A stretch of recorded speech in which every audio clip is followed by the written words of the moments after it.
ያቸው ቀድሮ ባላለ እዚህ አዲስ አበባ ነዋሪ ነኝ። በሱፐር ማርኬት ውስጥ ነው የምሰራው። አዎ እውነት ለመናገር ዳሽን ባንክ እኔ ለረጅም ጊዜ ደንበኛ ነኝ እና ብዙ ጊዜ ሆኖኛል ዳሽን ባንክ መጠቀም ከጀመርኩኝ። ሱፐር አፑንም ቅርብ ጊዜ ከተጀመረ ጀምሮ ባንኮች ሲሄድ ምናምን ነግረውኝ ነው ያወረድኩትና ረጅም ጊዜ ሆኖኛል ስጠቀም የነበር።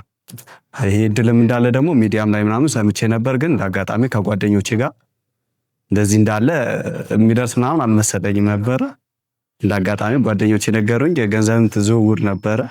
በዛ ምክንያት ሞከርኩኝ፣ ደርሶኝ አጋጣሚ ሆኖ ያው ቤት ቁጭ ብዬ ሞከርኩት። ስልኬ ላይ ስሞክር የኛው ሳምሰንግ ኤስ23 የሚል አልተራ ደረሰኝ።